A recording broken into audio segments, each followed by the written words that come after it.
board member at this moment. I am a constituent.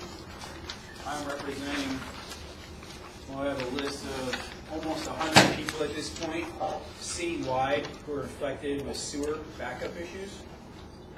If you'd like to turn to page 46 in your packet and also see the addendum that I submitted the letter with. I'll get to the nitty-gritty real fast. My name is James Bialotta. I own several homes in Rapid City. Problem is, the one I reside in Millwood Heights had sewer backup twice this year alone. Just after Memorial Day, the last day I've had off this year, water came into our home starting 10:30, 11 o'clock. Did not end until the afternoon the following day. So for over 30 hours straight, we had all our drains going backwards. We did everything in our possibility to remediate the problem. We have a sump pump. We actually cut the side of the sump pump open to allow water from the floor to flow into that. I jackhammered a hole in the floor near the floor drain, which blew out the ball check valve, and put another expedient sump pump there to take the water from the floor drain. But that was still not enough. The pressure level was so high, our toilet was overflowing, and so was our tub. We actually stuck a utility pump in our tub and another one in our toilet. And I called it the Rapid City Fountains. It sounds funny, but you could only laugh when you're working 18-hour days, you just want to cry. So for 30 hours straight, we pumped water out of our house and still managed to get almost 10 inches of water in our basement.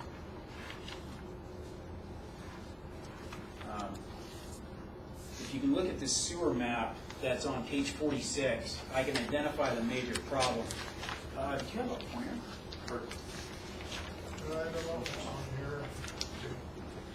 Or if you'd like to turn around real fast, I'll show you real quick. This is my house right here. This is the one 8-inch line that goes, this line is wrong. This actually goes out, I believe. But it says it all comes this way. I don't know about that because this is down here. Anyway, this is my house. Now this whole subdivision, and this would be the Millwood Heights apartments, is also, and this is a school, fed down all these 8-inch lines down one way only, right down in front of my house. You can write on there. Oh yeah, where's the strippers? There's one. I got it. Okay, so this is my house here. These are all 8-inch lines. It's a little blurry to see, but everything in the subdivision, all the way up from the apartments, a whole school, every street here, all of them flow this way, and the graphics show pretty good on the sewer map. They all flow this way to that corner. Now this street didn't flood at all, and for one simple reason. That is a 10-inch sewer line versus an 8-inch sewer line. And the only thing it feeds, and this is ironic because it doesn't even feed all of this. This is Millwood Drive, where the movie theater is by I-90. Comes down this street, there's a pawn shop here, Carl's Appliances, more apartments here. All these 8-inch apartment lines go to a 10-inch line. And then here we have another problem. This is not allowed in modern plumbing. Neither is this. Well, this one is allowed. This little short one. Cross that off. This one's not allowed. This 10-inch line then has an overflow. And that overflow flows into our 8-inch line. So if this 10-inch line overflows, it then overburdens the smaller line at 8 inches. I've even been told by Rapid City Wastewater that should have never happened. It's not legal in today's plumbing. So all of this shows that they know of a couple defects in the system already, just in sizing and splits and overflows. Dan Van Cleve sent me a letter by email. I sent it to Dan today, probably got to him late. They admit a couple different faults as well. They know this has been a term project pending. It's been pending for about 15 years. The city keeps defunding this project. I don't know why. They actually had scheduled to start it 2 years ago and redo all the streets at the same time. Instead, they canceled the project and did a quick reseal of the streets. Now, I haven't done the math for how many homes are on this one 8-inch line, but I know it exceeds the length when you include the apartments and everything else. Plus, this overflow should have never existed to overflow a 10-inch line into an 8. Yes, sir. Do you have a lift station or something at your place? You're showing all of the lines flowing into your intersection. Yeah, all the lines from this way. So where does it flow to? It comes down this line and flows this way to Anamosa, which has a 10-inch line starting right there. And then it bumps up to a 12, which I can only assume is a lift station there to pump it up to La Crosse. Now, don't get me wrong, this is not a low-lying area. We're not in the floodplain. We're about 100, 150 feet above floodplain level. So it makes no sense why this is backing up. The only thing we've been told is that this should never existed and that these lines are approximately 60 years old now. So Dan Van Cleve admitted to me today that groundwater is probably penetrating these lines. And with the heavy water we've had, having groundwater penetrate a sewer line they're just seeping into it as fast as they can because they're clay lines that were put in the 60s, in the late 60s. Hopefully they're not Orangeburg. Because they could be. They're probably clay. 8-inch main would be an 8-inch main or stuff. Knock on wood. But yeah, they're most likely clay. But all those clay lines, any tree roots that go out to the road, crack that pipe, any groundwater at that level just soaks right in. Those lines, without any person in this whole neighborhood flushing the toilet, might be half full of water, just the way they said. Because no maintenance has been done on them. The other problem we're having, we've had 4 specific problems. So the other thing that this 10-inch line has over here, that this street doesn't, is this little street right here has storm drains. And this street only goes 1, 2, 3, 4, 5, 6, 7, 8, 9, 10, 11, 12, 13, 14, 15, 16, 17, 18 houses. But they have storm drains. This entire subdivision does not have one storm drain. Not one. Yes, sir. So is the area that's not having the flooding, do they have full sewer lines too? I imagine when they put these apartments in, they were bumped up to a 10. The only reason it doesn't make any sense is because that 10 overflows into an 8. So do It you should have been a straight pipe. think the storm drains are lowering the water table out there? They could be, because if I have a video we can show in a second, that also, with no storm drains on this street, if you can tell which way all these sewer lines flow is this way, that is the grade. And that grade sends all the water from North Maple, from here, down through this subdivision. The same way. Now the only stop is this water from here is supposed to go to the retention pond over here. We'll discuss that in a second. But all this water from Maple, all these streets, all of them, none of them have a storm drain. So by the time that water hits my intersection, it is curb to curb or grass to grass all the way down this street and this street. It's been up to people's doors because there's not one single storm drain in this entire neighborhood. And we're talking, this is at least 1,000 yards, that's 1,000 yards, and all that water just comes right to my house because this is the grade where all these streets flow down to this street. All of these streets flow down to this, which then comes onto mine. This street flows this way. Perfect storm. But everybody with a basement so far on this entire street, all the way up, every single house with a basement had sewer backup. Yes, sir. So when you say storm drains, you talking about inlets? Curb gutters. Good. There's no So curb there's and gutters up there? curb and There's gutter. barely, there's not what I call curb. There's no. There no is storm the inlets? rounded old 60s curb. It's not the modern square curb and gutter. There's no underground storm sewer system. There is not a single one. There is no storm water. So So it's you come straight- down to Anamosa, The street is, carries the storm water. the street carries the storm water. Okay. And like I said, it is gone all the way up to these person's doors, all the way up to the doors on their house. 8 to 10 inches in elevation up over the curb, then 10 more inches over the grass. So this is a big concern. So there's no storm drains. The lines are way too small. Because if you think about saying that these apartments and this one little street with 18 houses requires a 10-inch line, how does all of this and these apartments get stuck on one 8-inch line? It is one 8-inch line, that's it. So I have flooded now 5 times from the city sewer in 15 years. Ball check valves don't work. They pop this manhole right here. Water is right up to the street. My house has got to be 6 to 8 feet, probably like 6 feet below the street for the basement. So we're talking about 6 feet of positive water pressure. Mr. Bialotta, Yes, sir. so you talked to Dave Van Cleve. Yep.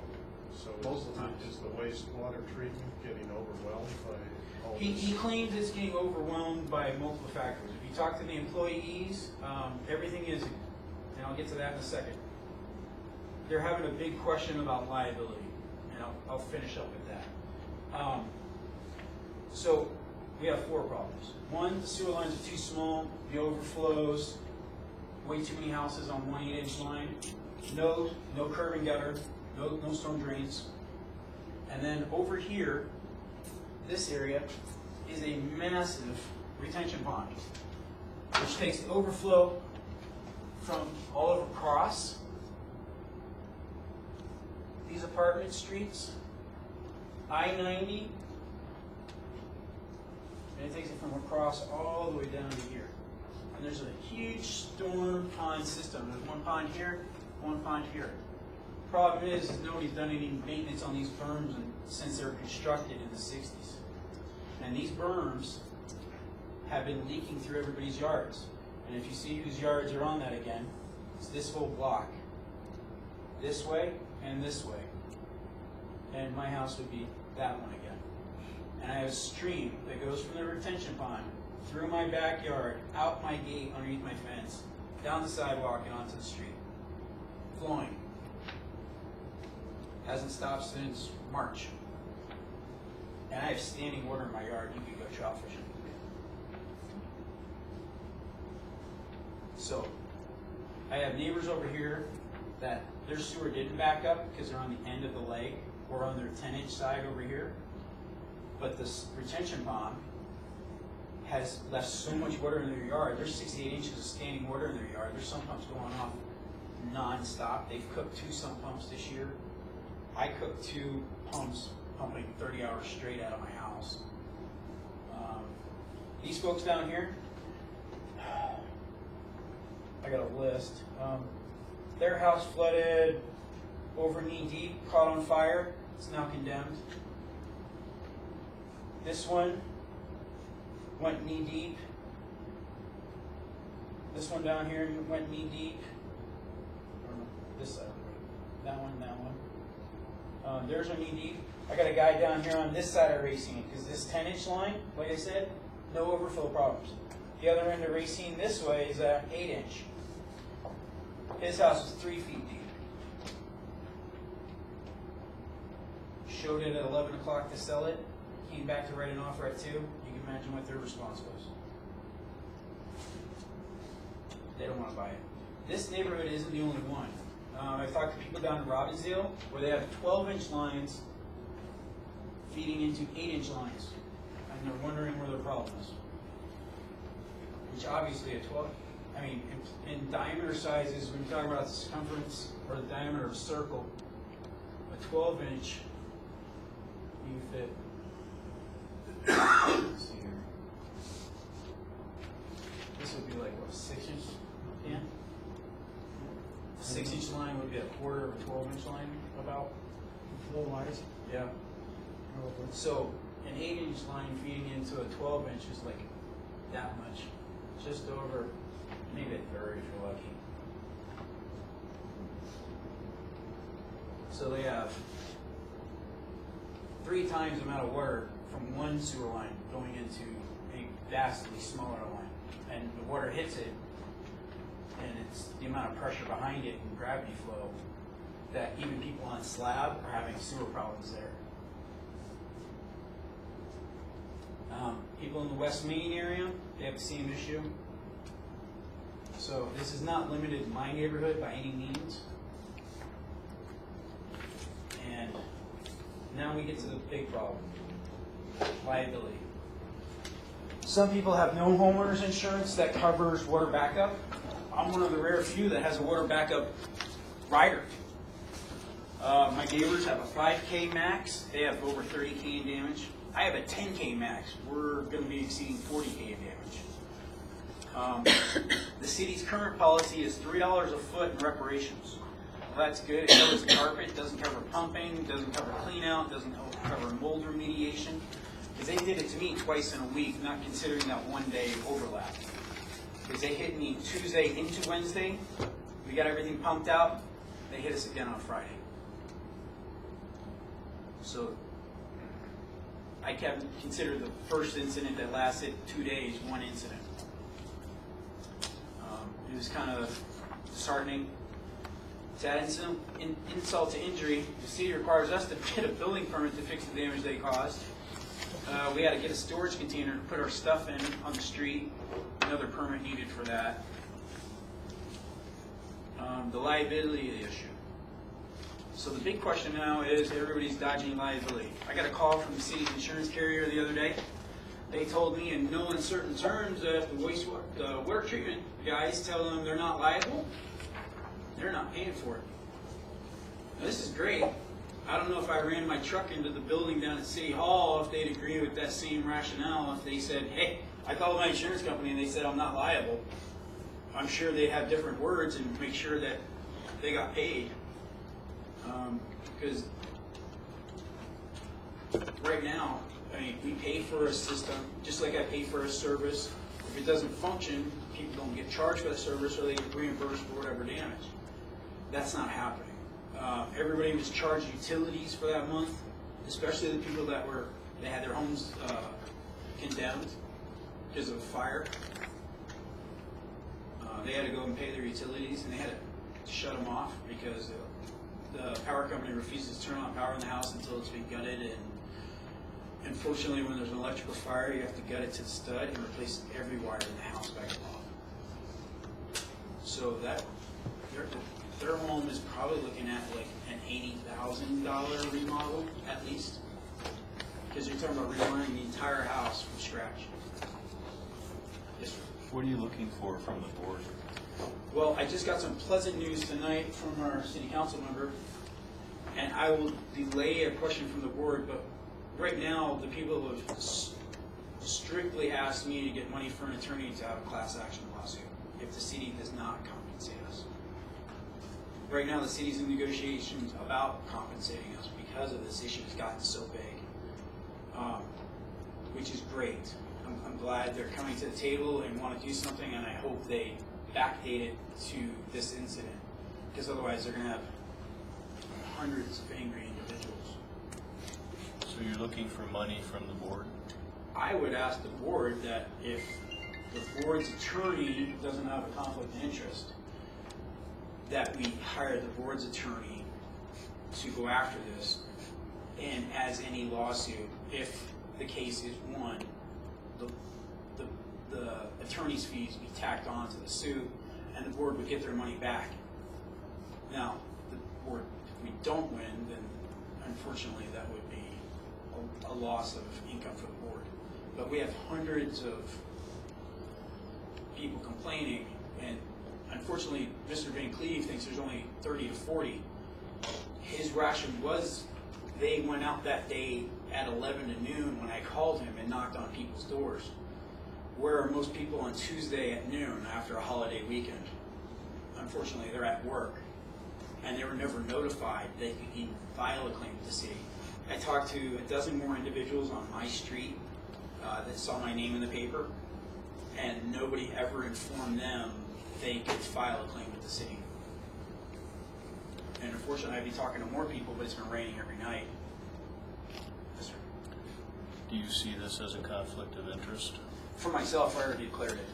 Yeah, but I mean, you're making the pitch for money to benefit your home. I know, and I already declared the conflict. No, but I'm representing almost 100 people right now. And I'll bring them all out here, but we'll have to get a bigger room. Have you been to the Public Works Department? I have multiple times. And that's, in front of the that's city, in front of the that's city what council? I'm getting with the claims. In front of the city council? I've been in front of the city council At the twice already. Okay. Yeah, and there's a couple problems with the current policy. The current city policy is $3 a foot. That was written into code. So that means the people's house that had an electrical fire because the water went up past their outlets, they have, like, let's say they have a 1,100 square foot basement. They get $3,300 for $80,000 in damage caused. I have $30,000 to $40,000 in damage caused between my house and personal property and business property. I'll get like $3,350, maybe $36. And that's not the worst part.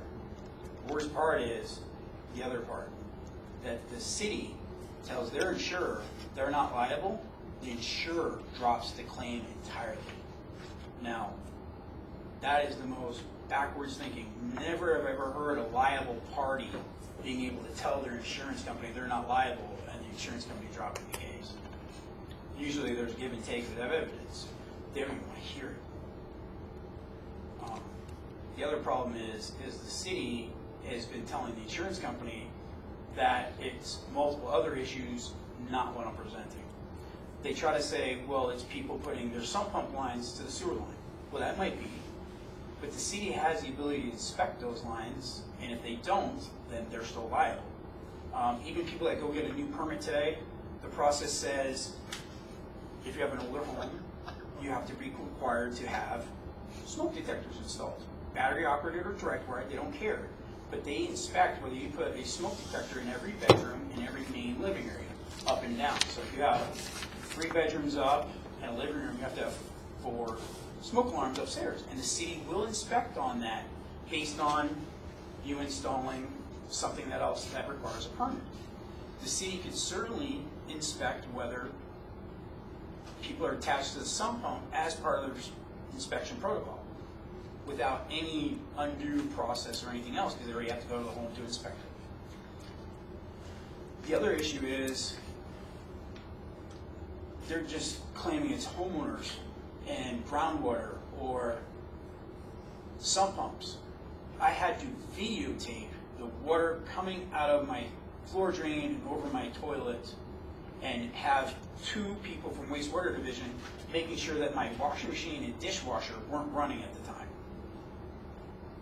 just to prove that that wasn't our line clogged, even though everybody else on the whole street's lines were bubbling up at the same time. Didn't make any sense to me, but even when they checked the manhole cover and the water was up to the top, they still demanded to see if my washing machine was on. I think it was pretty evident if the water's up to the top of the manhole. It wasn't my problem, but oh well, let them do their due diligence. But they're telling the insurance company that it's illegal homeowners and flooding conditions that are causing the sewer lines to be clogged.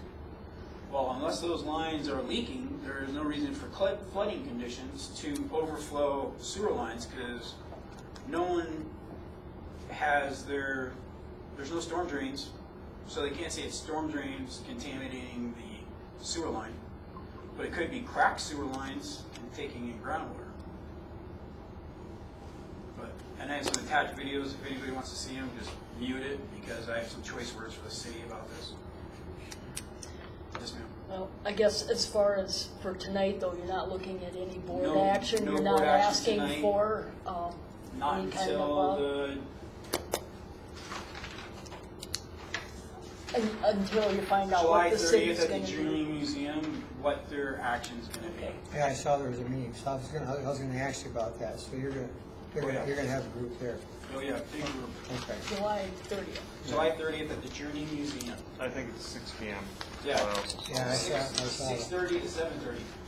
6:30, right? 6:30 start, I don't know when's it gonna be. Yeah, it'll be long. But this isn't an isolated incident. And I have lots of pictures of water coming right up out of my floor drains, blew check valves out. Most people wouldn't have the equipment I have to keep the water that low, because, like I said, the people down the road didn't, and they have a house fire. I operated a jackhammer in 6 inches of water to hammer out a hole in my floor to put in another pump near the floor drain, which is right behind you filming what this is. Water coming right out of the floor drain. And not only that, I have to snake all my secondary drains because they're all filled with sludge from the city's sewer lines. The floor drain, my tub, the washer and dryer line, anything that was not a 3-inch line has to get snaked because they're all draining too slow now. They got backed up with sludge from the city's side. The 3-inch line actually blew the toilet seal off the toilet. So we gave up vacuuming 1 hour in when we could no longer contain it to the mechanical room, because at some certain point, whatever was happening went big, and we had a rush of water coming in 10, 30 gallons a minute. And like I said, I had 4 pumps going at the same time, and they couldn't keep up with it for the whole house after this. Because this is when we were vacuuming, and it's still getting bad, but you know, with 2 sump pumps and 2 rainbows and everybody carrying out buckets, there was nothing to do after jackhammering a hole, running up 4 pumps.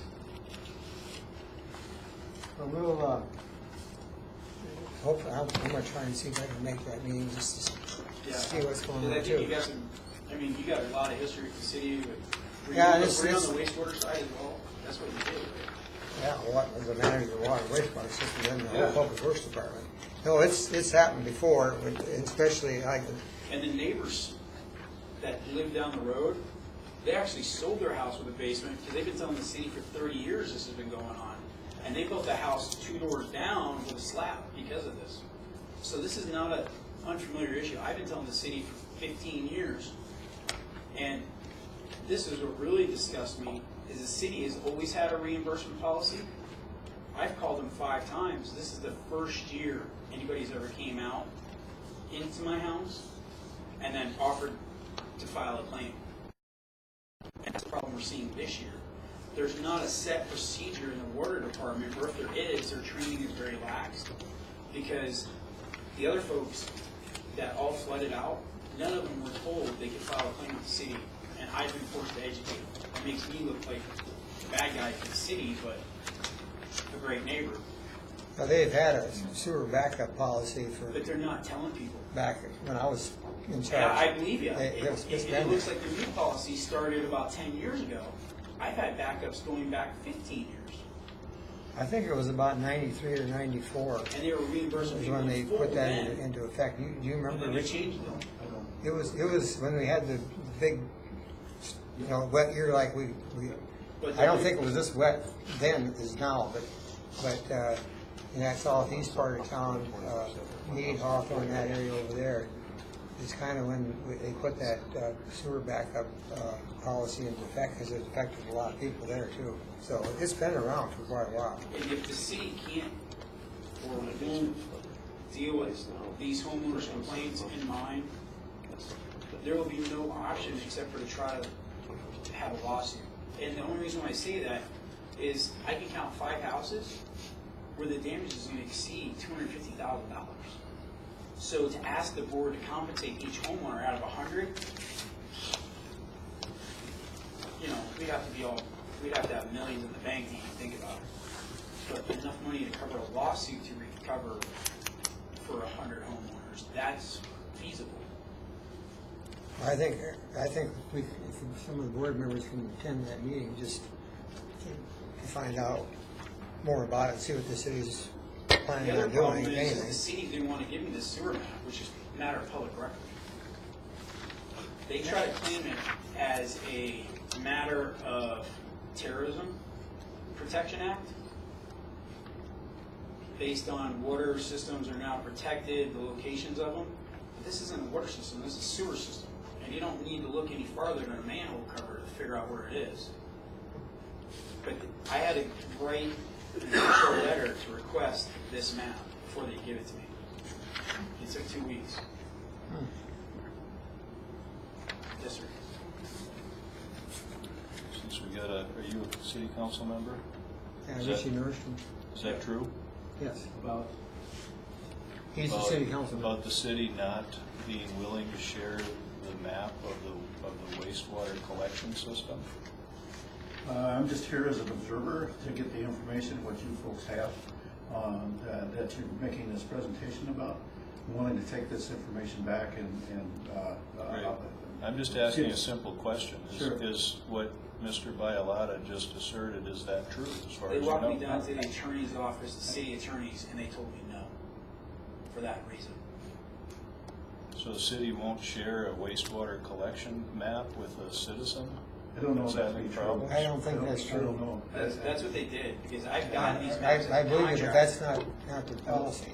I don't know that to be true, and I can definitely find out for you. I don't have a problem with that. It wasn't, Litigation, that was not the case when I was out in charge. I know, but they would not give it to me, and I got the email from them saying, hey, your official request has been granted, and they emailed me this map. But they walked me right from engineers down to the city's attorney's office, where the city attorney pulled up the regs based on the Terrorism Act and said, nope, we're going to deny you based on this. Maybe things have changed since what's going on around with terrorism. Well, but like I said, it's a sewer map. It ain't like you have to look far for a manhole cover. Yeah, I don't know. It's not like it's not. But, you know, they were trying to protect all utilities. Right. So somebody probably as thought, soon- well, you no, can't the do girl's water. explanation was I mentioned Well, litigation to the I lawyer. think that's probably changed. Kind of getting off the We are subject, been getting on off this for a while. I believe you. I Yeah. no doubt I believe you. Well, I think, just to summarize, I mean, we've got a decision, Yeah, have a meeting on I'd July like to come back 30th. to the board after and see if anything transpires at the end of July. If the city makes a very reasonable, hey, we're going to go through, we're going to send out adjusters, give us your property list, give us this, we're going to pay reasonable amounts, I think it's going to make a lot of people happy. These people down here that are home caught on fire, they own their home free and clear. They have to rent a house now. And they're older citizens. They're on, she works, he's disabled. So, I mean, we're asking a lot of these people that, by no fault of their own, were kicked out of their house. Well, hopefully some board members can go to that meeting. I'd like to. Go I to know that. I'm going to be there. Yeah, okay. You know Richie's going to be there. Richard will be there. Okay, James, thank you. that was a no action item. I guess I didn't for information only. So that puts us at, the budget, preliminary budget discussion. Dan. Okay. Budgets are like wedding plans, they just happen mysteriously. We need to talk about it a little bit anyway. August, we've designated as our budget meeting for approval, although it doesn't have to be officially sent in until before October. But if we're going to stick with August, I have to publish it in our newspapers by the 23rd of July, which is coming right up, which means I'd like to be ready a little bit before that. And I kind of arbitrarily here in the package just said, we shoot for the 18th. That gives me a little bit of leeway. So what I As you know, what I did is I requested ideas from you guys for the budget, and I got this list. And then Director Bjerke and I sat down Friday, and this is by the way in this addendum or this additional packet material. So I gave you the budget last year just as a reference, but if I take those items, well, first of all, we went through the administrative stuff, and we kind of cleaned that up. I think we wrote all over that. Yeah. Where's the drag? Where's the? Oh, they're using rags. RFP. That's what they're doing. Got it. A bid.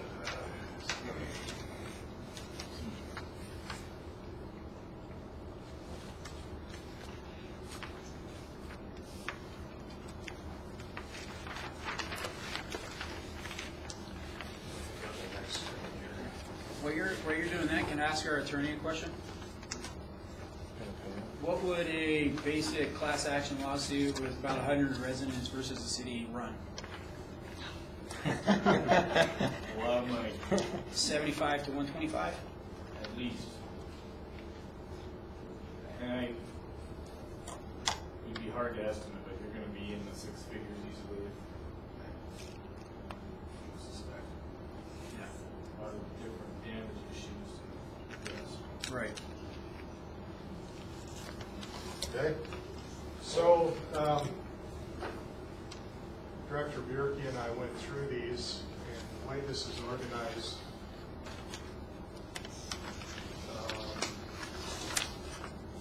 that's not what I want, sorry. Let me just refer you to your Packet. addendum here, not the packet. If you look at, this is the other one, so, well, I'll just bring it up. Well, the audience might want to see that too. Apologize for wrong up.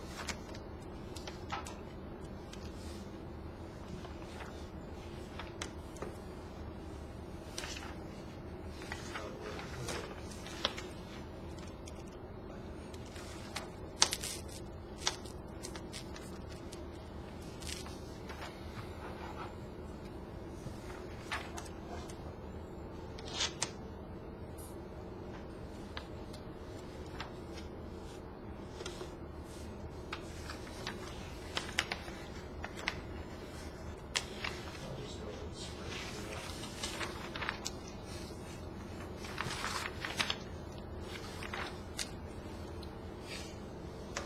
So we can actually, if you want to, I can change numbers and see what happens.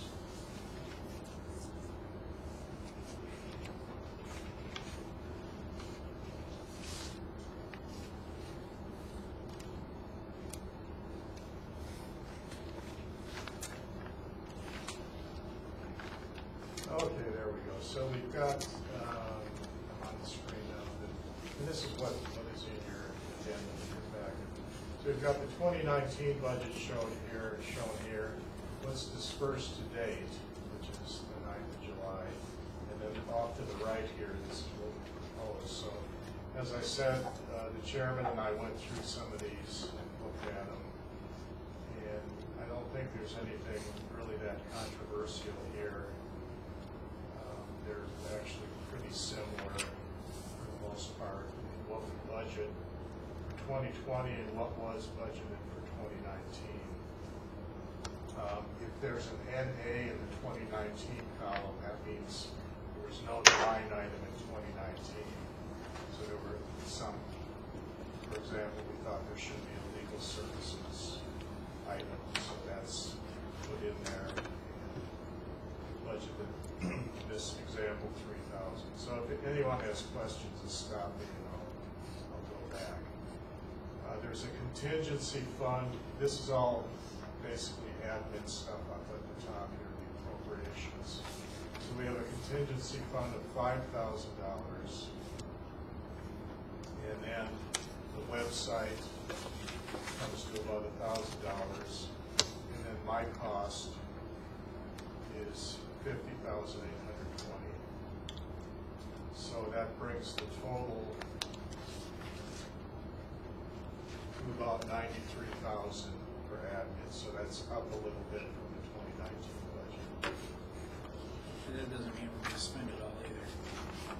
Correct, because there's a contingency here, we may not get into it. Maybe that's a little high, that's 10,000. That's what we put in there as at least as a placeholder. Where do they stick the rent column?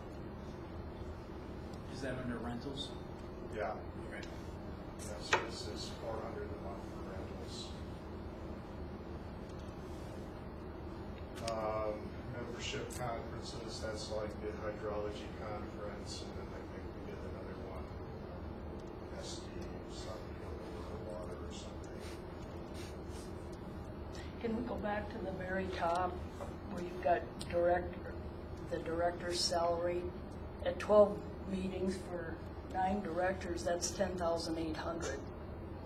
And you've got 10,100 in the budget. Actually, only 8 was being paid. It's 9,600.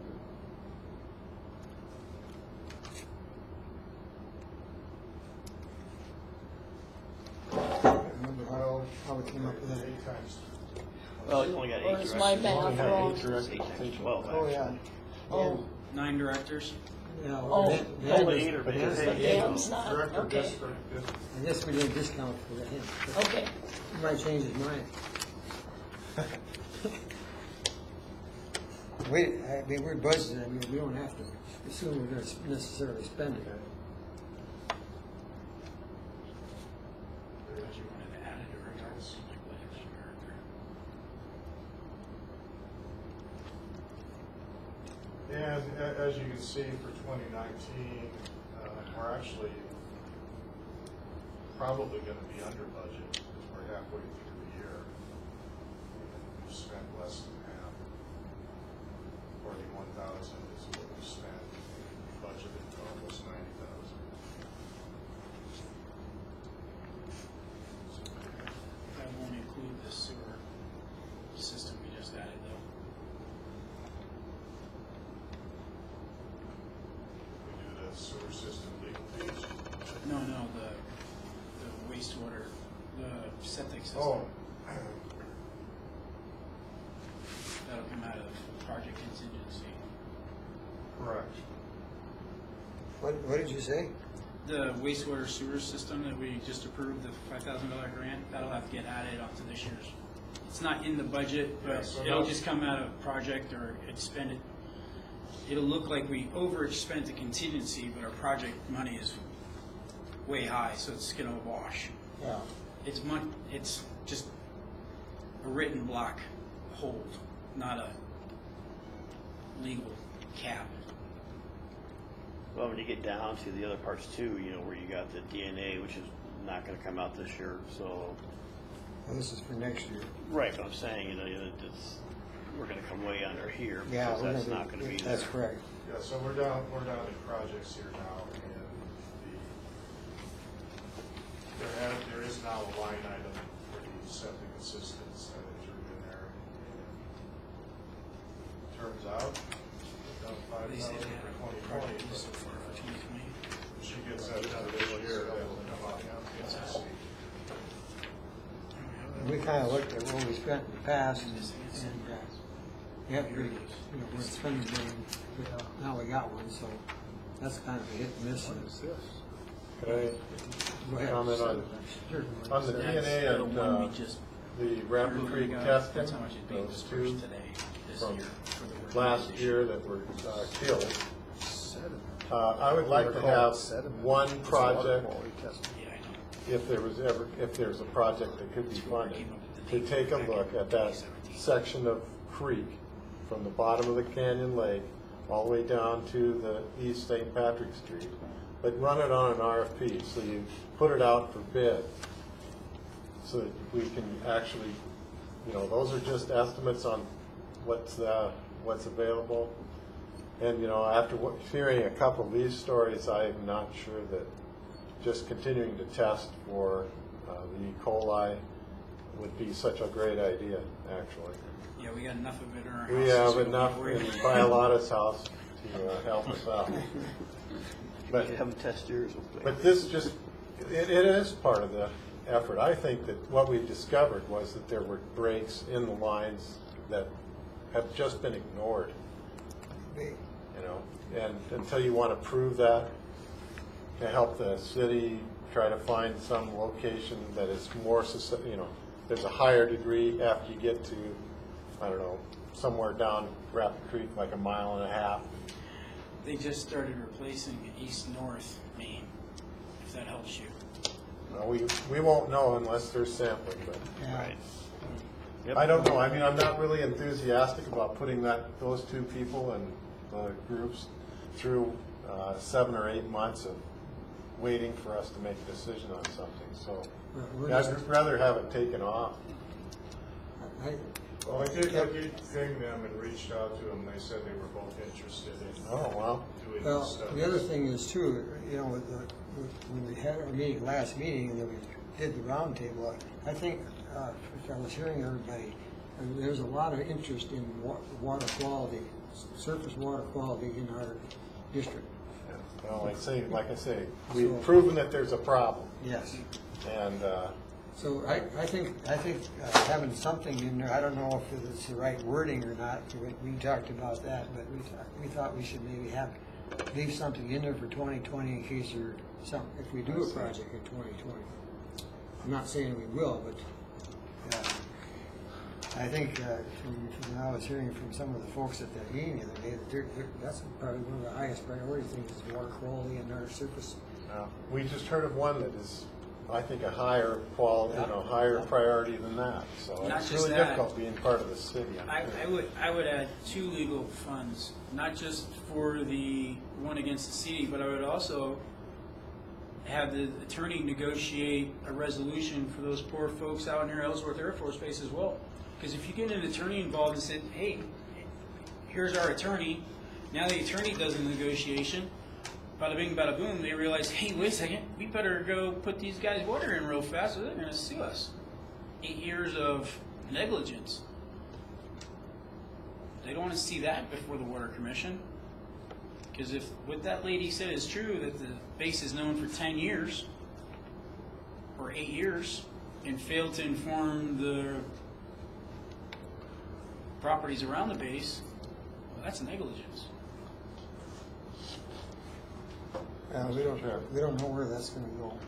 Right, but I'd like to leave a block in just the same way. I guess I disagree with having these projects in here. I mean, we strung those people along for months and then we killed them. We killed those projects. I mean, how much more do we need here? We keep, this is like a, bad penny. It just keeps coming back. I don't understand why we're doing that. Why are we doing this? Well, I think there are people that are in our district, taxpayers in our district that are interested in what's going on. It was just a few months ago, we voted this down. We killed it. All the same people. Mr. Chair. That's what we're talking about. Mr. Chair. Yes. Can I suggest that we add an additional 20,000 just for a placeholder for the septic assistant grant? Because we already expended 5,000 today. What are you asking? That if we can put a $20,000 placeholder for the next year's budget for the septic assistance grants? Up to 5,000. Oh, go from 5,000 to 20,000? Yeah. And it's just a block hold. It doesn't require us to spend it, nor does it require us not to spend it. I understand. That's the budget. I mean, that's And I would put 150,000 for legal fees if he decides to tackle those 2 legal issues. And that still would leave 100,000 in our budget, and that does not require us to use it or do the action.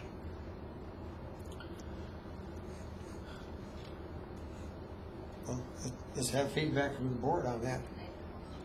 Well, He's talking about what he's talking about? Yeah, I think we should have to me, this sounds like a potential change in scope of who we are and what we do.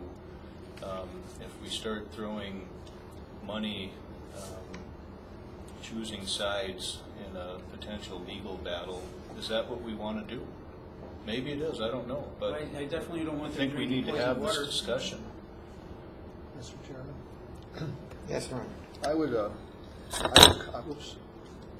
would concur with Director Jovic that I'd be really nervous about identifying even placeholder blocks for, potential legal actions, and it would be a pretty large tangential move away from the historic activities of the board. I'd be really nervous about that, putting it out there as a planning element. I totally, personally agree with that. I agree, I'm not But this comfortable wasn't voted- putting but a this- significant amount of our budget into But the project potential expenditures you have legal up here were fees. not voted on by the board, they were just suggestions. I'm suggesting we place it on there for the budget agenda for the next meeting. And if my suggestion isn't taken as well as yours, then we can take all of yours off because they were not voted on by the board either. The voting on is for next month. I'm saying for the letter that goes out, it should be on there as a potential project. Could I suggest something? Sure. Should we just go through what we have here and then look at the bottom line, so you got an idea of how much? I already did, we still have a surplus of $263,000 at the end of 2020. So we don't need to go line by line now. Okay. That's not necessary. So, to me, the question is, does an item correspond to the mission statement? Correct, I would agree. District. Yeah. But if you're telling me that we shouldn't maybe, if those people get up at Ellsworth, get up against the wall and have no other recourse than legal action, we shouldn't help them from having unpoisonous water, then why the heck are we going to test Rapid Creek to see if it's poisonous? If we're going to let those people out in Ellsworth have poisonous water, then the people in Rapid Creek are going to have to suffer just as equally. We're not getting involved in a lawsuit on Rapid Creek. It's apples and oranges right there. Yeah, it It's is. two different things. Two different things. We're not paying for somebody's attorney fee to go forward with something. So Yeah. I agree with you guys. If we wanted to simplify this budget, we could just put a number in there. Call it legal fees? Just I don't know what we call it, but Call it rather legal. than calling out things like we have historically on this budget. Unmandated projects, how's that? Something like that, put a dollar amount in it, because we don't know what they're gonna be. I would be, But for the public's I'd be point more of apt view, to support something like that. I don't think we should have, we're Specific. calling out projects, at least two projects on here that we've already killed, and I don't know that we should have them on there again. Okay? but for a budget, the public gets to get feedback based on what our ideas are on the budget. That's why we give a budget ahead of time. That doesn't mean the projects take place, but it gives the public an idea of where our money might possibly go and give them a chance to say it then. And that's the only reason why I'm saying to put it on the agenda. If 1 million people come out and say, no, we shouldn't be doing illegal. But if they hear, well, if these people hit a brick wall and they're drinking poison water out in Ellsworth, well, maybe we should fund them. If you hear from 100 people saying, yeah, we should fund them, and you turn them down, well, then you've just done them a disservice. How about it just a general projects placeholder? I like that idea. Maybe then we can decide as we go. Yeah, Future projects? yeah, future project or something, or just, I hear you. Because, we don't know if we're gonna go or not, and we did kill that Rapid Creek one, but I know there's interest from the public, from our taxpayers, in doing something there down the road. In the Bureau of Reclamation outlet, that shouldn't be on there because that woman straight up flat said she can't take the money for it, nor has the authority to replace it, and that they won't replace it. That's not accurate. No, it's not accurate at all. I'll take that out if we have a general, projects fund. Yeah, that's But not accurate. the purpose of putting that in there was at the request of our administrator to have a planning level budget number in there for the purposes of thinking about what we might do in the next year. That's meant to be a collaborative project to examine alternatives at the outlet, far, far before any replacement. Yeah. Well, Could I comment quick yes. on the DNA projects? I think they totally make sense, and the fact that the city was very interested, I think says quite a bit. So that's my opinion on those two. Well, then But if we just, I thought the first one made sense, and I think this yeah, and I totally agree, but we don't have any contracts and if Then there's can we more add interest. Can we add a $150,000 placeholder then? Whatever you name it, I don't care. we have a contingency fund. We got a $40,000 contingency fund. But that won't cover 150 for the two groups that need it. There were some ideas there at the last meeting that might come forward too, with proposals wanting us to help fund things too. So who knows what's going to But happen? there's still $90,000 after that. So maybe just having the. But like I'm saying right now, if you're refusing to put my expenditure on that list, then you can't put any of those on the list. Because I've made an official request twice now for just to put a $150,000 block. Now, this is not the voting portion. Voting portion is next month. If you don't put my $150,000 block on there, none of those should be on there, because The board makes James, those decisions. I'm not making that decision. We're having this discussion about what to do with. Do we need a motion? no, it's not for next month.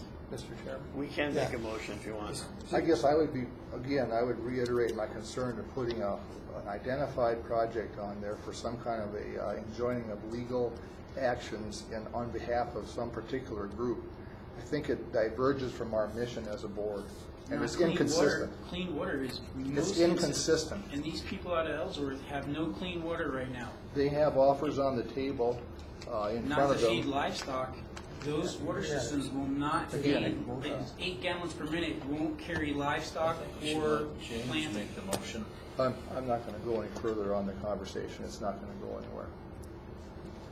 8 gallons a minute is what those water systems, those people have been provided with.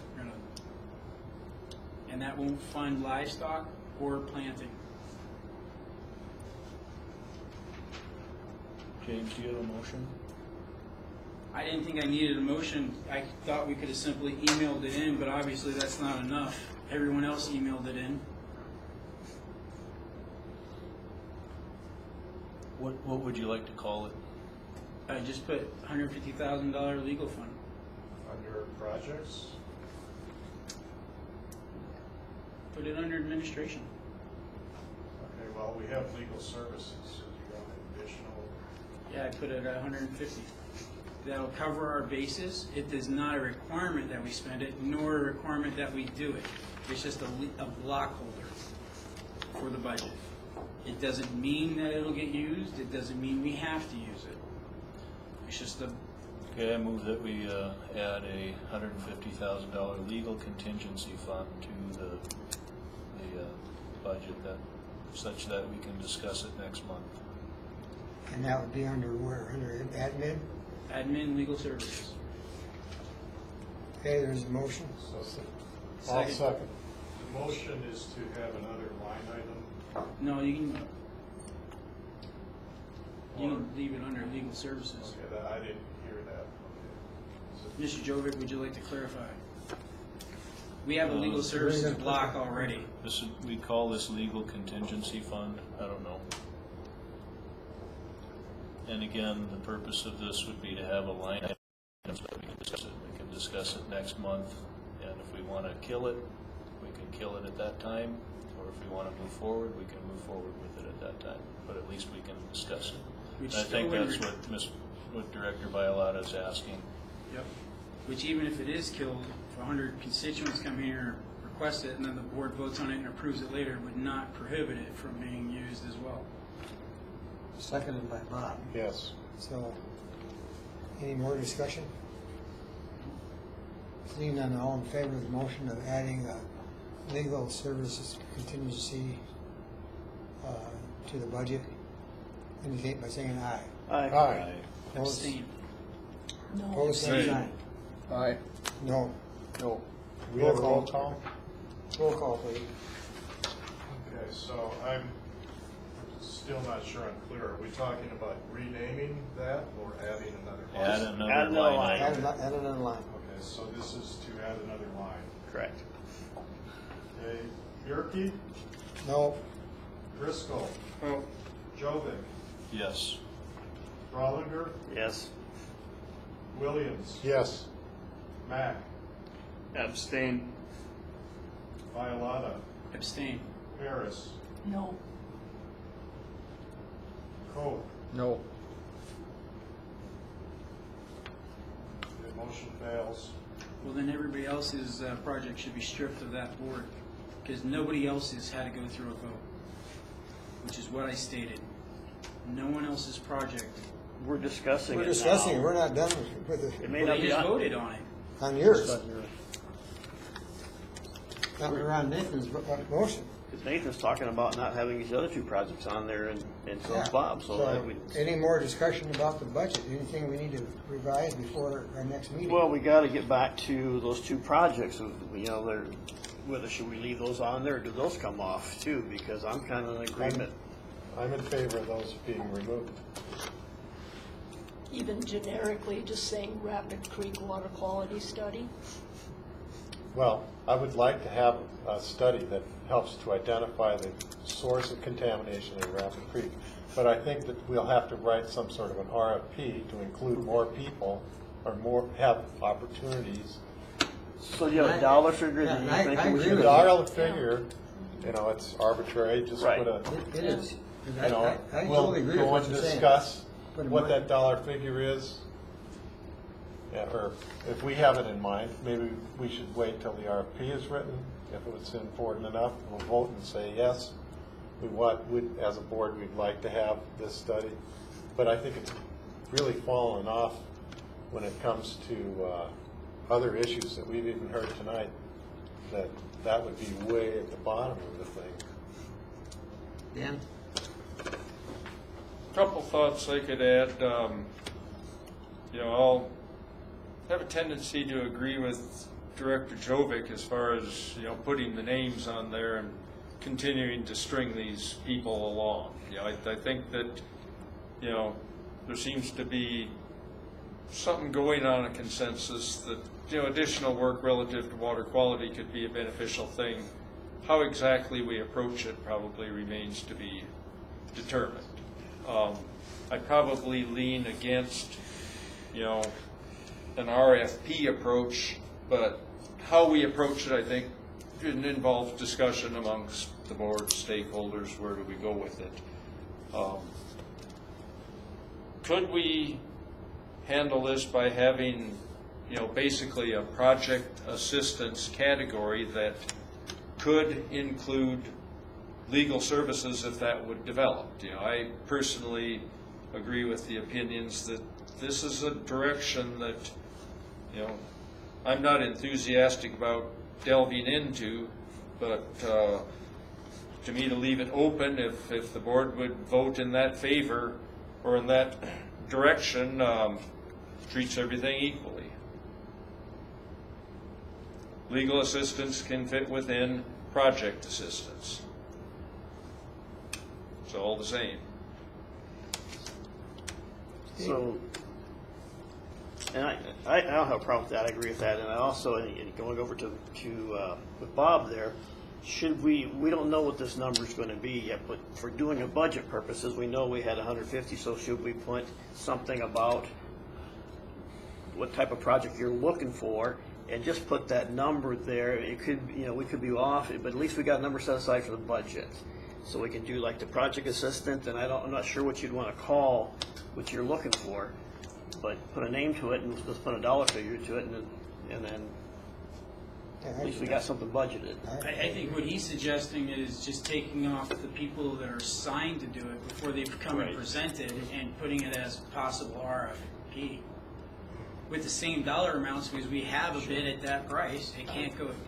Are you It okay with shouldn't that, go Bob? higher I'm than that. okay with that part. I think taking the names off of it, because we've already dragged them through the mud. Right. Yeah, For that's 6 true. months. And I think Dan had a good idea as far as that would help out with what James looking for, so everybody's kind of on the same page. Right. That's a good And idea. then we're also telling the public we're looking at Rapid Creek Water Quality Study. I think, in the future, and I don't want to mess this up anymore than I already have, what we'll need to have is some way to organize this, to identify the location, come up with a number of locations, maybe we only need one. So you cut the river in half and you only do half the size, you do it for whatever the sampling would be. Right, started where the trouble started. Yeah. Comments? Yeah.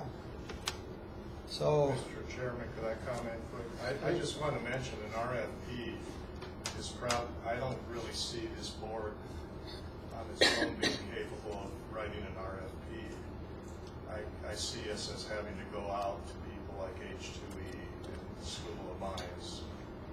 Or our attorney. Well, we can talk about the So logistics I'm later. just So mentioning, I let's do what Driscoll said. Put a project assistance for $150,000, and then take the names off of these two. Keep the dollar figures there. Yeah, say And Rapid the Creek. logistics we can get into. Yeah, say down the road. Rapid Creek testing. There you go. that's a good idea. And then we've got both in there, and we can move on. Yeah, so people know what we're doing, but not necessarily there's an assigned person because they haven't presented regarding it. Everybody okay with that? Yeah. Okay. What about Yes, the sir. Pennington? What? I've got a question in regard, so, is that going to obligate funds to a project related to Rapid Creek? No, No. no. The No, budget generic. is just a It could be placeholder. Spring Creek, it could be Doesn't whatever. obligate anything. You can take That's it what move I'm that to saying. another project. Just in case we put it in. Yeah, no, not I just think as Rapid. long as we're clear that that's not the case. I mean, otherwise, why don't we just give it a generic name, just project? That way, at Just least the like public knows that's what we're thinking Rick about doing. Rollinger was suggesting, I mean, if it's not tied to Rapid Creek, then why do we call it that? Are we calling it Rapid Creek? Yeah, that's where this Rapid Creek That's testing. what No. we're discussing right now. Because that's the possibility of where that money's going to go.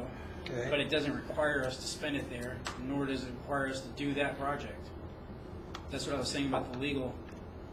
Just because we put a placeholder in the budget doesn't mean we have to spend it there. Why don't Doesn't we mean just we have have to a spend it general on. name? But you Project have to get funding. So we're not telling the public anything then? Right, Well, we've that's just what you try gotta- to be, is open and honest to the public. Yeah. That's what I was trying to say. At least leave a close idea of where the money's going, so they have an ability to comment on where the money's going. I don't think we know where the money's going. I mean, No. if we don't know, We then don't. No. shouldn't we be don't. suggesting. But this is the ideas we have where money could go. But we've looked at this in the past, in my opinion, we got some good information on the first go around, and there's unknowns, and so we're trying to, pinpoint where that contamination's coming from, we didn't do it. So, So are we going to remove... which is on Rapid Creek. So can we do that one that's marked at 36, instead of saying Dr. Kelsey Murray, just say Rapid Creek pathogen study? Yep. And then the Rapid Creek DNA study, and then project assistance, $150,000. Okay? And then I think everybody's should be happy. Are you I mean, doing that? I'm kind of in agreement with you, Nathan, but I think we're out. I agree with you, Mr. Rollinger. That's the first Once a one. night, once a night. Feel like they're trying to get a moving target. Yeah, I understand. All right, target's pretty easy. Project Because assistance. I kept myself out of that vote, 100,000. even though those And then when you folks do out in the other one, the Wells Rapid really Creek need my DNA vote. study, nothing else, and then the works in Dr. Kelsey, just say pathogen study, nothing else. Mr. Chair, Yes. I'll make a motion that we just have one line item, we call it project assistance, $150,000. Call it. For that item, you mean? I don't know if that For those quite two fits. items. For those two items. I'd agree. I'll second that Okay. motion. I don't, for No discussion. Rapid Creek Now, mentioned motion at and all? second, not open for Just discussion. Leave I it don't know generic if and then that we can fully decide. meets the criteria for full budget disclosure for publication. It should, the line item should mimic it as closely as possible where the funds are intended to go. Yeah, intent, yeah. Yeah. I agree. Intended, whether they go there or not is another story, but the intent, so the public can comment on the intention. Yeah, well, we'll take it. Any other discussion? Seeing none, all in favor of the motion, indicate by saying aye. Aye. Opposed, same sign. No. 2 noes. What is the the motion exactly. Motion is to replace the two line items related to Rapid Creek with one and just make it generic. Just say project assistance, $150,000. Would be 195 total. Right. Well, are we shooting for this number is to round out the budget? Is that what we're No, trying to that do? item's already in there. So Yeah, there's does no- it matter if we've got 150 or 195? I mean, do you want to call it 200? 195 is at least the high mark. for Actually, what you we want think to do 345 because we got the other 150 that Dan was talking about for James. Well, we bumped, if you look at the right column, we have 160,000 and 55,000. And that was, Let's just go with that number. Well, then you got to add 150 if we're going to have project assistance fund. Why don't we put another line item in there for that? Well, you want two project assistance funds? Oh, Yeah, he's talking about adding one, if you're gonna decrease it Rapid Creek and Rapid Creek pathogen study to project assistance fund, that you stick the extra 150K I was discussing in that In that, Oh. we're going to have one line. And that still leaves 98, Anybody approximately have any 92 in the comment on budget that hasn't been blocked, not less. That way we're Okay. not Nope. naming anything. It's kind anybody of have any qualms of doing that? No. I'm not 100% sure, are we working with the 150 plus 50,000 that are shown in our packet, or the 160 plus 55 that's shown on the spreadsheet? well, the packet is last year. 365. The additional information. This one's dealing with this one right here that was handed out. I was talking about this one, maybe this one's outdated now, the one that was in a packet that stands out. 160 and 55. So it would really be 215. Yeah, the 215, packet's 150, Okay, 365 so total. these Yeah, are the numbers 365. we're working with. 365? Total, Okay. one line. Is everybody okay with that? 365? Yeah, for those three items. Why 365?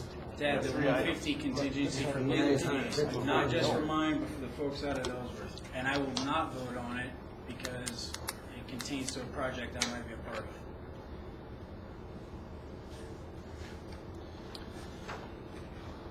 What are we planning on taking Although in I'm a next small year? part compared to what my neighbors are dealing with. Mr. Chairman? No, What is not it? yet. Well, if we go with the increase from 200, it goes to 200, what, 211,000? It's at 215 now, Yeah, to tax- 160 and tax levy. 55. Tax levy, 211,000. Ron has a question. Yes, sir. Are we in discussion on a motion that's on the floor? I'm not sure. I think there is a motion. There's Yeah, a motion yeah, that's there's a been motion. seconded. I think what we're discussing is the amount. That's correct. We're trying to decide what we should do. Okay, and the 365,000. motion is for just a generic block of money with no Right. information to the public. Project assistance. Project Which I didn't assistance. agree with. I guess I'll be voting against that. So who seconded that motion? Bob did. And did we vote on it? No, We have no. not voted on We've it. been talking about the dollar figure for that fund. We went to go vote, but then we That's needed not- further discussion on the motion. Yep, we're discussing the motion. So, I think we should keep it at 150. We're already over what we would be taking in next year, so. was your That's- motion for a 150? My motion was for 150. Okay. That's what was seconded. Any more discussion on that? For one line, 150 only? Yep. That's the motion. And seconded by Bob, so any more discussion on it? Could I ask a question? Did you specify a title for it? Project assistance.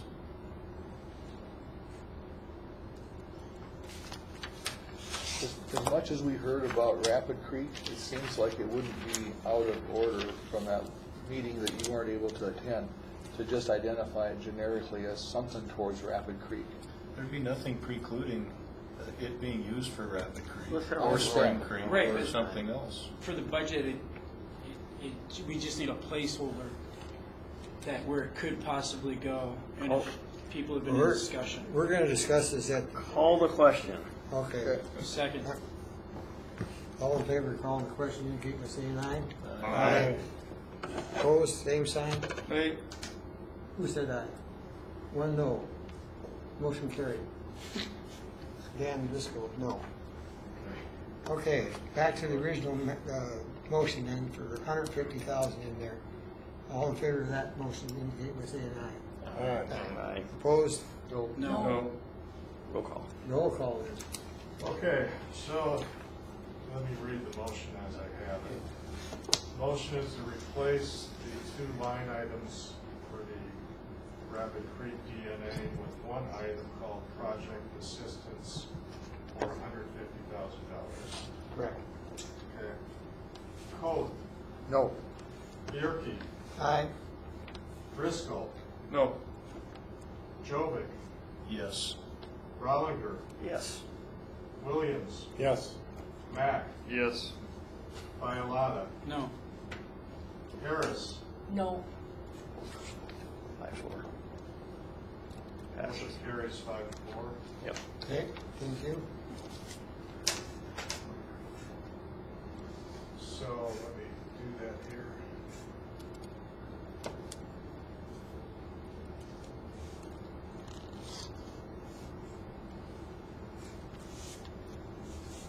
Mr. Chair, now we just delved back into what I said we were doing, that voting on project expenditures to be Pardon? discussed, that the rest of them were not voted on. We're not trying to vote on a budget tonight, we're just putting placeholders for the, Correct. which there wasn't supposed to be any regulation before they're added to the, I think what I'll do here is I'll zero these. I don't know if there's any policy necessary. right, but then, you know, if we want to vote on that one and mine, then we should vote on all of them, and now we're having a budget meeting. No, we're just having a group discussion on what we want to see on the budget. Yeah, we're just trying That's to what we're doing. get it ready for the next one, we actually do vote on it at our next meeting. I don't know if we've ever voted on it before, but Because right now, we went, like Dan said, I sat down with it, we just went through there and. yeah, you I added knew, items I knew there without were gonna vote, be and changes. we just took off 2 items with a vote. That's why we're looking at, if you want something off of here, bring it up. If you don't agree with it, bring it up. Mr. Yeah. Chairman? I'm good. I was just gonna ask if there's any other items on here that need some discussion for this budget for next month. Did you have your hand up? Oh, I'm sorry.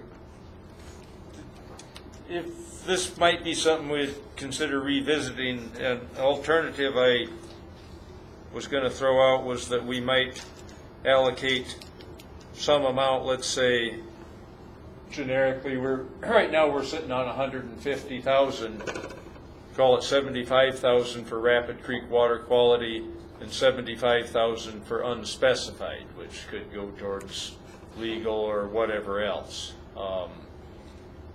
Kind of a compromise approach.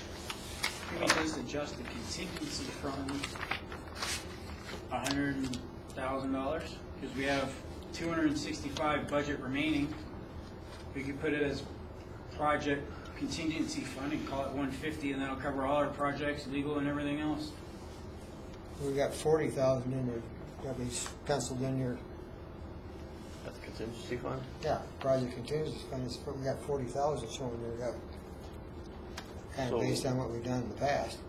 What was the estimate for next year's income? 211,000. But you figure you've got the 195 that's gonna roll over in there, so Is the contingency shown on the spreadsheet? Under Which project, spreadsheet are you looking at? the top one. Okay, it's up there. Yeah. Okay, and at the bottom. So, James, are you wanting to put that at 100 or 150? That's what I would do, and that would cover all our projects for the year that come up late. We don't have to add a specific budget item, because we'll have 265, or, let me see, 263, maybe a little less after we did the 5,000 remaining at the end of next year. By adding $100,000 to the project contingency fund, it'll still leave us in excess of 160,000 remaining in our budget, unbudgeted. Make a motion, we add 100,000 to the contingency fund. Second. Okay, So it'll be 140,000. So what, the total would be 140 then? Correct. Okay.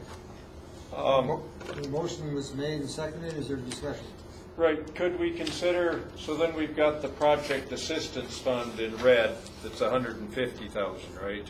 Correct. So that they look somewhat different, could we call that one Rapid Creek Water Quality, to where we're trying to show some sort of direction? We tried that. I was with you, but it really was. That one failed already. Okay, Any other discussion? Nobody voted with me. I guess I mean, that's, we had another 100,000 into the budget, we're well beyond what our income is for the year. I'm not sure why we're doing that. Because we have over 100 and some, 200,000 left over, so we got a total of 420, is that what it was? Just because we're budgeting it doesn't mean we're going to spend it either.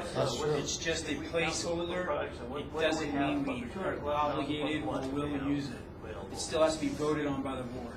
Well, I guess depends what you're looking at. If you want to look at what we end up with at the end of 2020, with what we have in here now, we'll have 328,000 in the bank. It's the green down here. So, however, Because here, if we you're correct, we are spending way over what. Well, no, because you have $195,000 here plus the $211,000, so we just dropped this down to 150. There's still 45 hanging in there. We were already Scale back spending up. over. See if Big everybody budget, else. 316,000 last year. That's what Here's we took the in. total budget right now. We've been budgeting over what we take in because we've got money. Yeah, we've been over budgeting for the last decade, but not spending Something it. comes up. We don't have to spend it, You're not and the whole spending it. board has to vote on it before it's given out anyway. Oh, well, If we're showing a budget that Carry we're over spending more than we're taking in, I 471,000. mean, is that a responsible thing to do? Well, it's a contingency budget. Doesn't mean we're going to spend it. City council does that once in a while, Richie. this has, Should we Don't necessarily spend it, but. should we acknowledge Over what we take the in. laughing gentleman in the room, Richie Nordstrom? If we're not spending the 195,000 for 2019 for the DNA, right? My term starts July 15th, so Your next term. budget starts July so 15th. if we spend the DNA, it would be this number. But we did spend Yeah, so now it's this number. it. Right, so that's the number right there. If we did spend the DNA. Yeah, we're gonna have, I mean, All right, I think we've eaten this one. I think we're beating this thing to death. So we got $680,000. There's a motion and a second. Call the There question. is. Yeah. Call the question. Steve, you ready to vote on this? Is that. Right. We're having a conversation back here. Right. We're gonna vote on Let's this. vote on it. The motion was to add 100, Did you make that motion? Mr. Rollinger, and it was seconded by myself. James. Okay, so the motion to add 100,000 to the Contingency fund. To the contingency fund. So it'll be 140,000 total. Correct. Okay. All in favor of the motion indicate by saying aye. Aye. Aye. Aye. All opposed, same sign. Hey, One nay. All right. Who was that? did everybody vote? Mr. David, Jovic. I voted aye. Didn't sound like everybody voted. I did the same thing. So there were 2 nays? Can you, Can we have a, roll We call? didn't have a roll call. Okay, to add 100,000 to the contingency, Mack, Aye. Bialotta, Aye. Harris, Aye. Coe, Bierke, Aye. Driscoll, Aye. Jovic, Nay. Rollinger. Aye. The motion carries. I wasn't asking. No, I forgot Bob. No, No, Two motion noes. carries. Two noes. don't call me, and I'll vote. Okay, is there anything else that we're showing on the list that needs discussion?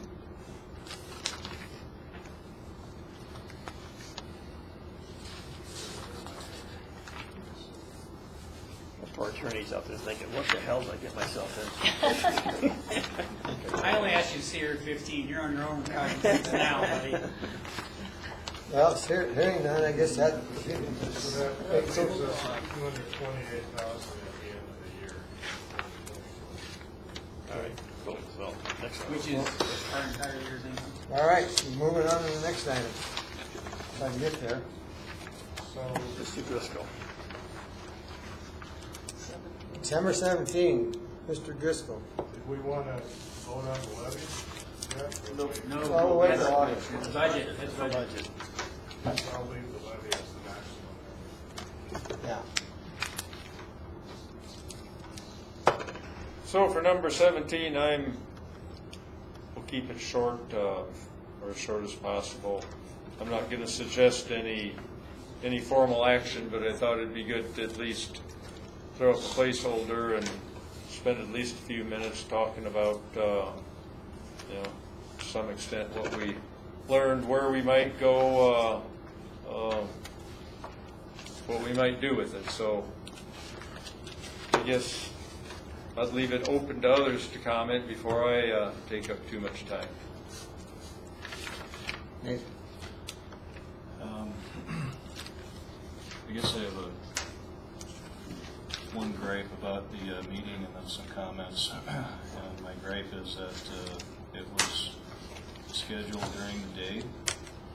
I voiced my dismay at that at the time when it was scheduled.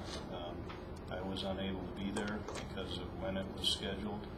I think the primary stakeholder here should have been the taxpayer.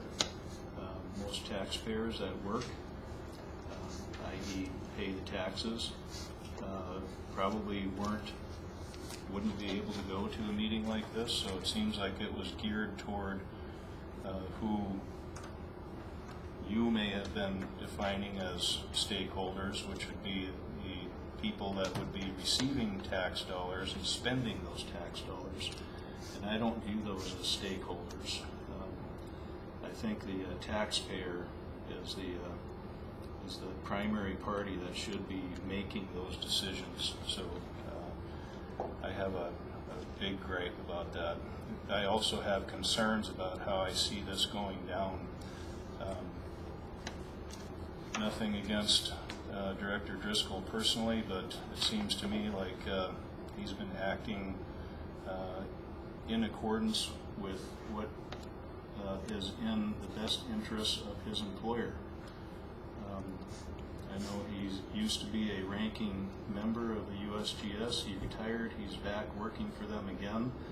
And it seems like a lot of the things that he's doing are driven by that. USGS would be a primary beneficiary of a lot of the projects that were discussed. He even brought things forward that would result directly in USGS being funded for projects. To me, this seems highly irregular and inappropriate. I don't think we should be doing that. I personally think that a situation like that should be sanctioned in some way. That a director that's doing things like that, maybe there should be some kind of formal action. I don't like seeing that. And to me, I find it personally embarrassing to be part of a board that allows that. So I'm not happy about any of this. That's it. Okay. Well, personally, I thought it was a really good meeting. There's a lot of organizations that are trying to do good for the taxpayers in our West Dakota Water Development District that are also taxpayers. They live here, they spend money in their community, they pay property taxes just like all of us sitting here at the table. And so I think I'm a stakeholder. Personally, I pay taxes. I own property. I pay taxes. I'm on this board because I'm interested in water. I did it my whole career. And that's just the way I am. But I learned a lot from what other organizations are doing. And there were people that were not necessarily working for organizations. There were some citizens there. We did a round table. Everybody had a chance to put in their 2 cents worth of their ideas. And The one thing that I took away from it, there's some duplication in what some of these organizations do. I learned that. And the other thing is, probably the thing that rose to the top was making sure that we maintain water quality, especially in our surface waters within our district. And I learned a lot. I learned a lot what other organizations were doing. And all these people, yes, we work for the taxpayers, but we're taxpayers also. And we're trying to do good to improve our livelihood here, our lives in our district. And so I was very impressed with how that meeting went. I too enjoyed the meeting and talking about taxpayers. And when we were around the round table, I'd seen taxpayers I've never seen in this meeting before. Me too. They came to the meeting to give information. Usually I come here, I see the same people. Every time I come to these meetings, same people are sitting out here. And that meeting, I saw people that were never in our meetings before, and I really enjoyed that part of it. And again, I learned that a lot of people, a lot of the programs out there are duplicating themselves. And it's going to help us not feed into that duplication. So having a meeting at the same time every time limits those taxpayers that can't make that meeting. So it's good, I think, sometimes to have a meeting at a different time that the rest of the taxpayers in Rapid City can attend. Any other feedback? Ron? I think I enjoyed the dialogue at the meeting. I thought we kind of provided somewhat of a valuable, venue and almost a service where some of these other entities that are doing work were able to, see one another eye to eye and to hear a little bit about what each entity was doing. And I guess I'm optimistic that potentially there would be some more, collaboration to reduce duplication and inefficient expenditure of money. And I think as a board, we can take what we learned there to heart as well and try and do things that aren't going to be duplicative and to find collaborators, to try and do good things that are going to benefit water in our district. So I thought it had a good outcome. Bob? Well, I also attended, and I happened to notice the membership who was in the audience, and there were 3 people from the public and 27 from other government agencies. Now, most of those, I assume, are taxpayers in our area and so forth. But what it didn't do was we didn't present them with problems that they could address. They brought their own problem that they thought would be beneficial. But we did not list for them in our invitation that, problems like Ellsworth or the contamination in the creek, or I'm not sure who would address James' problem except for the city, and they weren't there. For a very short time. Dan Kuhn was there. Was he? And he left. He got there late and left early. Okay. Well, for me, 4 hours in a meeting that really lacked direction from where I sat, but we agreed to have that, and I think I brought those objections up during the original meeting anyway. So, no, I appreciate all of those people that showed up, and I'm hoping that they're, as taxpayers in the Rapid City area, they'll, they have an advantage over the other taxpayers, I think. Thank you. Thank you. James? I enjoyed the people coming out and discussing and seeing what overlapped. I just wish we could invite those same people to a regular meeting time. I had no problem doing that whatsoever. I guess I'll just add that I thought the forum was very positive, and I enjoyed listening to the other stakeholders and the possibility of working together for the betterment of all. All right. Dan, you got a comment? Well, I think basically it was a good idea. Ellsworth was invited, H2E was invited, Kelsey Murray was invited, they didn't show up. And I think if we're going to start talking about putting out RFPs, we're going to have meetings like that to get an idea of how they're structure this RFP that would make sense, if that's what we're going to do. And all the colleges and universities and USGS, DNR, and everybody all together. Figure it out now. Well, I think I'll just move on. I wanted to throw in a couple thoughts. Did you, Thomas? I thought it was a good Oh, meeting. sorry. It was pretty much productive on this. I would have liked to see more public comment. Like, I do agree with some of the dissenting board members on that. But I also want to remember 5 years ago when I was an organizer for DRA, these meetings were at 1 o'clock in the afternoon. So you're going to have, times change a little bit. You're going to get different people, but I still think it was a good idea session, and I learned a lot about some of the issues that happen in my district that might be useful. And I did reach out to some of them just to learn more, so I thought it was a good learning experience. I'll point out, everybody that was at that meeting is automatically invited to our evening meetings. Everybody has the opportunity to attend. Turns out a lot of those people, the evening meetings are a difficulty. Barry is one we see here on a pretty regular basis. Those end of things aside, certainly there was a fair amount of interest in the topic of water quality for Rapid Creek. We spent a fair amount of time on it. I have visited with some folks from School of Mines, just following up to see where some of these thoughts, how you could gel them together, and I want to be open about that. I don't intend to be exclusive. When we talk, when we look at the budget, what we had in there initially was, basically H2E and Kelsey Murray, and I don't want to be in a position of saying, well, we're going to try to pick them or we're going to try to pick so-and-so.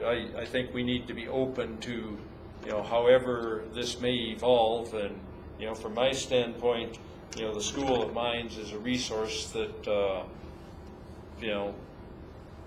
can provide resources in many different fashions. And so that's just one place where I've started to see, where their thoughts might be. And I guess I think that's appropriate in that, we had a lot of submittals of ideas from School of Mines people, and they had, coordinated on these ideas ahead of time. Richie, kind of one thing for your point of view there, one of my perspectives on what should West Dakota do is that West Dakota really needs to work with, who are the people that are really responsible for the water? The only thing that West Dakota has is essentially opinions and $200,000 or so of tax money every year to support other activities. And, certainly in Rapid Creek, the urban corridor, the city of Rapid City is really a primary on what goes on in water quality. And wherever this would evolve, one of the things we've talked about is trying to go to the SWARMS program administered under DENR as a mechanism to bring DENR funding to the table. It had really ought to be there. Our preliminary budget shows West Dakota is the ones fronting the money there, but there really need to be other stakeholders. Rapid City had shown interest, initially, and some of the discussions were, well, how might we approach Rapid City about it? And turns out guys like you are interested in this, I think. So I'm glad to see you at this meeting, even though you maybe came for a different purpose. Beyond that, I think we ought to hear just a bit from the audience, if anybody from the audience cares to contribute on the topic.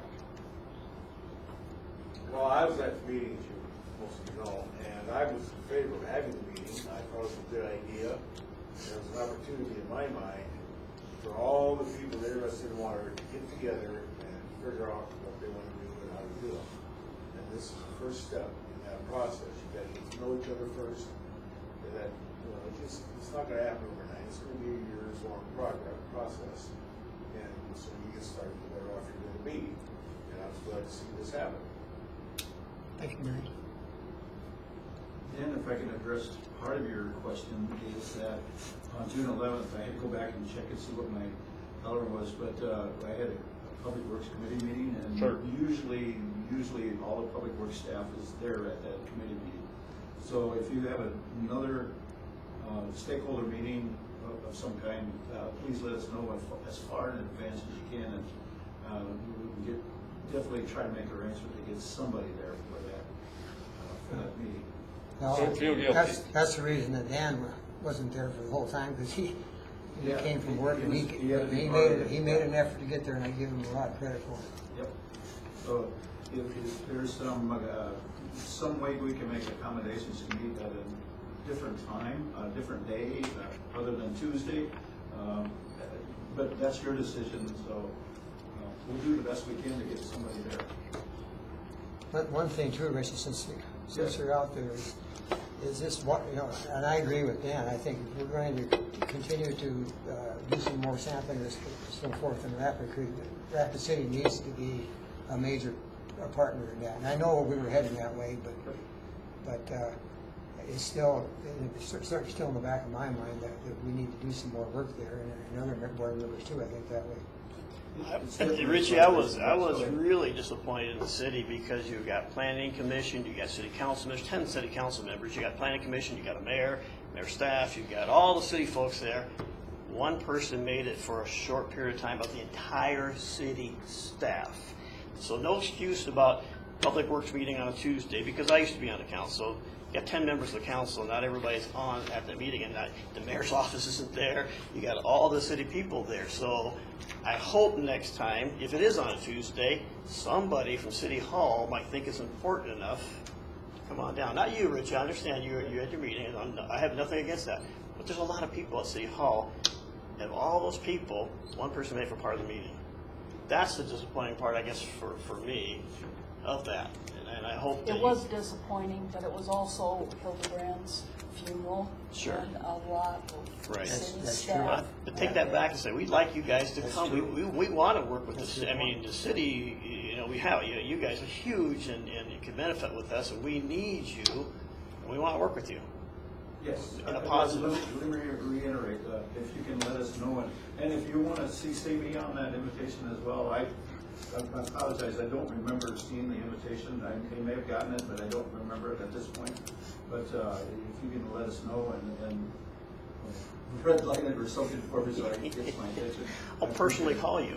Yes. I got your number. Okay. If I could- Oh, no, go ahead. So I was at the meeting, I went to school of mines. Yeah.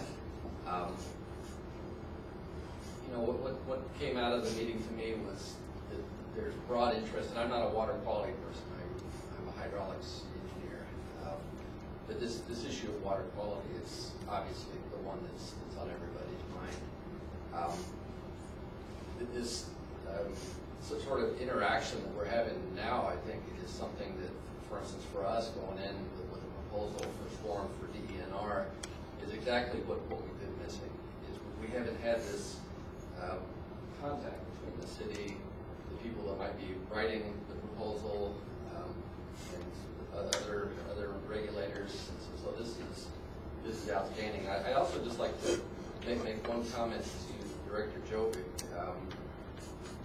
We had a meeting this morning about the potential storms proposal and what that might look like from our end in the funding for that. And I can tell you that Dan very directly told us that USGS is not going to be part of this.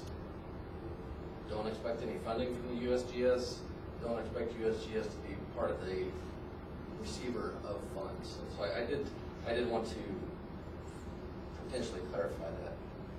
So that's all. Okay, thanks. Yeah. I read through the minutes.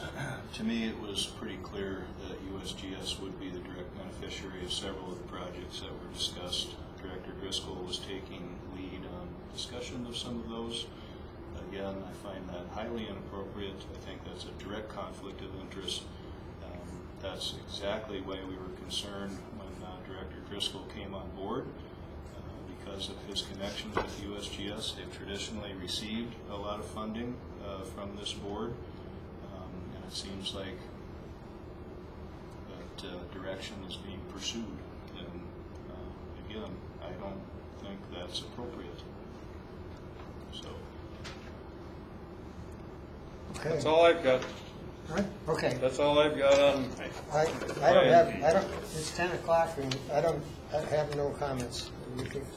Anybody, any other items from directors? James? I just have one. And take this with a grain of salt. If we could fix those people's lines, water lines out in Ellsworth for $30,000, we would have voted on it twice and given it to them a heartbeat, because there's so many people up there with poisoned water. Now keep in mind, if the same $30,000 gets a lawyer to get the government to do it for them, is that a waste of our money? Is it away from what we're supposed to do? No, it's not. Because if it was a project for $30,000 to fix that water, we would have signed up for it immediately. But if a lawyer can get us that same $30,000 work done, we shouldn't be opposed to it, because all we're trying to do is have good, clean water and proper sewage.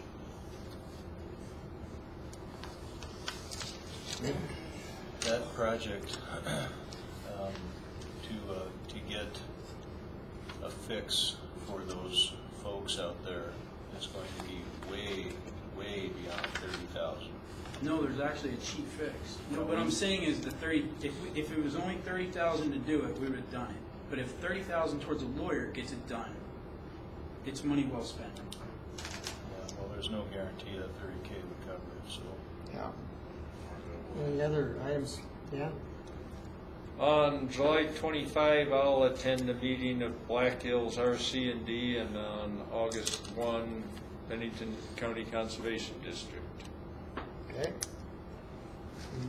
Anything else?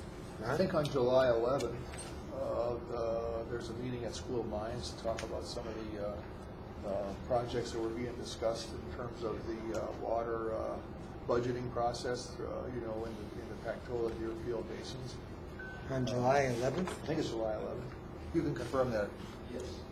Yes, well, there's, for exactly the reason that you talked about, but we're having two, so there's going to be one like in the day where the agency stakeholders can come, one in the evening to where people that actually work can come.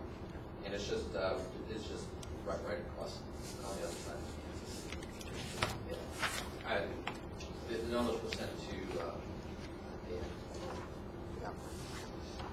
Yeah, I saw that. I think I passed that on. Mr. Chair? Yeah, you did. Yes. I'd also like to state that meeting again is on July 30th at 6:30 p.m. at the Journey Museum, where the city's going to discuss the sewer backups with all the residents. Okay. What was that time again, James? 6 o'clock, was it? 6:30. Oh, 6:30 at the Journey on July 30th. Okay. Any items from public? The woman that you granted $5,000 to help her septic system, Yeah. you'd have like 10 people that would come in and have the same problem. Are you going to continue to do that on a continuing basis? Because I could see maybe all those people that have problems in your neighborhood coming in one at a time and saying, I need $5,000 because I need to do this. I'm just wondering if that's... These are for septic systems, Yeah. on-site systems. So if you had a bunch of people with septic systems, is that typically what the board does? Is anybody comes in and has a septic problem, you grant them money, no Depends. matter what?